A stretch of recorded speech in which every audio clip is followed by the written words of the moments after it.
Soul Simmers, and welcome back to a brand new video. Today we're doing something super exciting because we are working on my own shell challenge. This shell challenge is officially already over. I launched it like a month ago and I worked on it on my Twitch streams, and most people that were live in my Twitch streams knew about the shell challenge. I also posted about it on YouTube. I posted about it on all of my socials.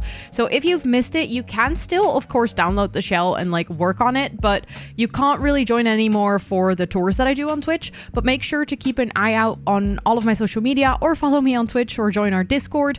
You would absolutely be more than welcome to do so. I have linked it in the description box down below so that you can stay updated for future shell tours. But we're actually working on my own shell tour in this video. I'm going to show you the process, or like my version of what I did with my own shell challenge. And this was no ordinary shell challenge. It was kind of like a fixer-upper. For those of you who are familiar with the game House Flipper, you'll probably kind of understand the concept, but the idea was that this house was incredibly run down and it was your job to fix it and make it a forever home for a brand new family. We actually built this on stream as well, which was a lot of fun because everyone in chat kept coming up with really good ideas of things to add and like ways to make the house look even more run down and even more like abandoned, and kind of people were squatting in there, and everyone had so many good ideas. So just in general, if this sounds like your vibe, feel free to come over to Twitch as well. We would absolutely love to have you there. I stream The Sims about 3 times a week, so yeah, feel free to come hang over there as well. But I am going to explain today kind of like the backstory of this build. There is a little bit of a gruesome backstory, so kind of a small trigger warning here that if you are sensitive to the topics like murder, kind of like crime, all of those things, then maybe skip the part where I tell the backstory. I'll make sure to like actually say it, the part where I'm going to tell about the backstory, so you can skip it if that's not your cup of tea.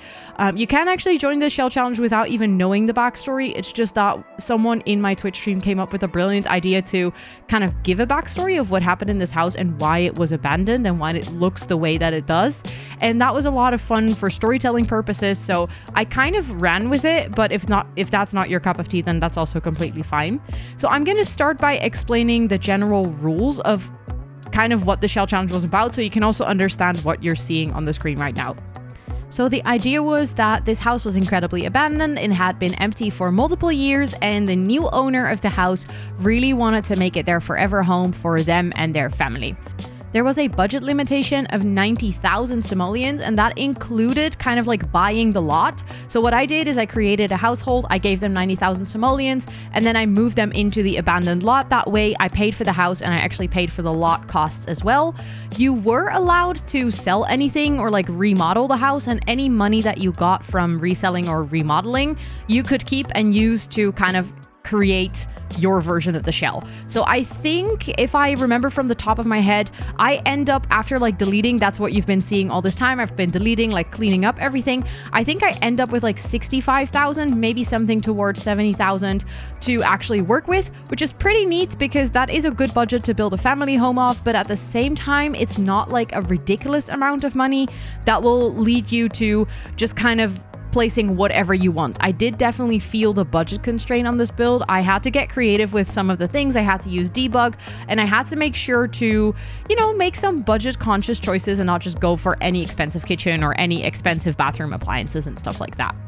Then there was also a couple of requirements because this family that was moving in needed 1 main bedroom, so a parent bedroom, 2 kids rooms, and preferably 2.5 bathrooms. They would like to have a more open floor plan. The original house had quite a closed off traditional floor plan, and obviously more houses these days are like more open floor plan. That just is a little bit more the modern take on housing. So they really wanted to open it up a little bit. Their goal was to give it a warm and cozy ambiance. They wanted to have a skill building space. I left it open for everyone to kind of decide what kind of family they wanted living here. So I didn't really say it needs to be a gym or it needs to be this or it needs to be that, but at least one skill building space where your sim can work on skills. And then also they had the desire that they might want to extend the family in the near future with either another kid, which meant that you had to prepare for like a nursery or a baby coming up, or maybe with a pet. So it was kind of up to you whether you wanted to prepare the house for both a kid and a pet, or just a pet. But kind of like there has to be something that shows that this family is still growing. And that was kind of the backstory, or like the simple backstory of the build, of like the requirements that you had to keep in mind when doing this shell challenge. Kind of similar to original shell challenges is that you were not allowed to change any of the outside walls, so you were allowed to change like the color and the paint and everything, kind of like you would do with an IRL house. If you buy it, then you can actually change the paint on the outside, but you're probably not gonna fully demolish the build or like fully demolish the house and then completely replace walls. So we were like able to get creative with some things. As you can see right here, I am adding a skylight. So there is like certain things that you're allowed to do, because I kind of tried to think of, in reality, if you were to buy a house, like what are things that you could realistically renovate? So you're not allowed to change the outside walls, but you were allowed to kind of knock everything down inside. You weren't even allowed to move the stairs, which I think in reality is something you probably not do. But I mean, for floor plan's sake and the idea that you had to open it up more and stuff, it made sense to give people the freedom to move the stairs.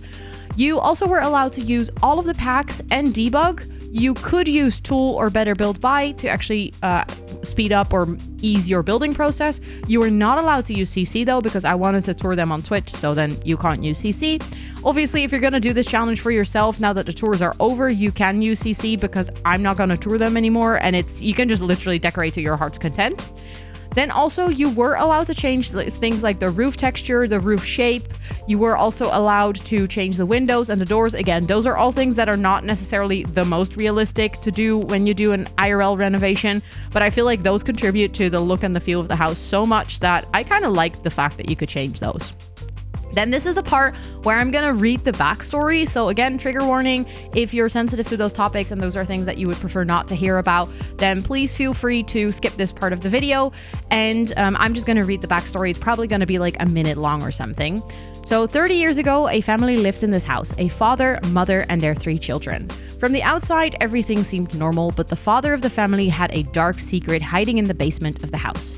Not even his wife knew about this. One day, everything changed. When the husband was at work, the wife heard a noise from the basement. She went down and found a woman tied up on a table. The woman begged for help.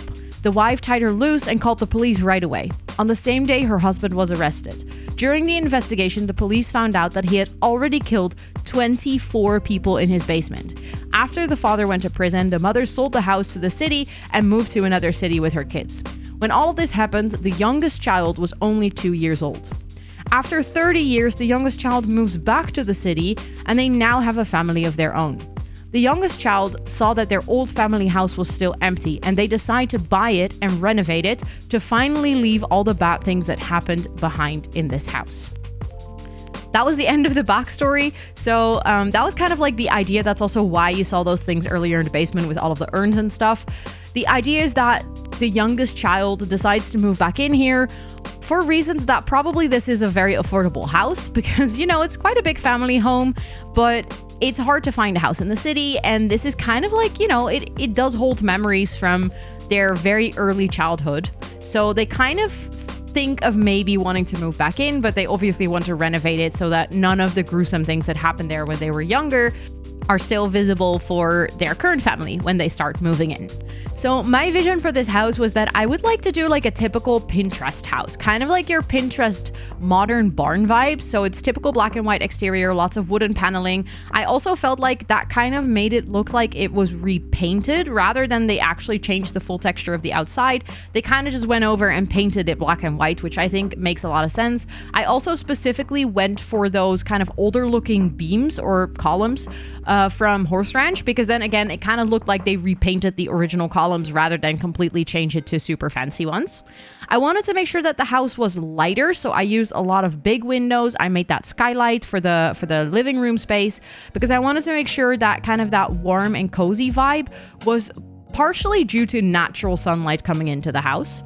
Then also, I really wanted to make it feel like a true family home, so I wanted to add a lot of cozy colors and also some personality of like the hobbies of this family, and make sure that whenever you download this build or play in this build, you actually kind of get a sense of what family was living here or is living here.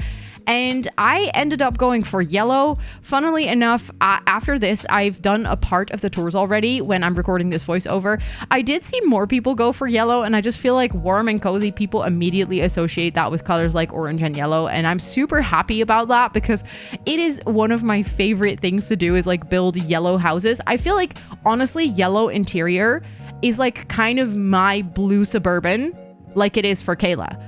honestly, that is kind of my yellow interior. I love to do that. I do it kind of too often, but this time around, I just did it again because it just embodies that warmth and that hominess that I wanted to achieve with this house. Then also this house, I went for a floor plan where there is space for one teenager. Their bedroom will actually be on the ground floor, and I made sure to make it look like an actual teenagey room. Then upstairs, there is space for a kid, and there is a nursery for their upcoming child. And also downstairs, in actually the kind of scary basement, I ended up placing the parents' room. A lot of people on my Twitch stream were a little bit shocked that I did this. Kind of like, why would you ever place that specific room in the basement?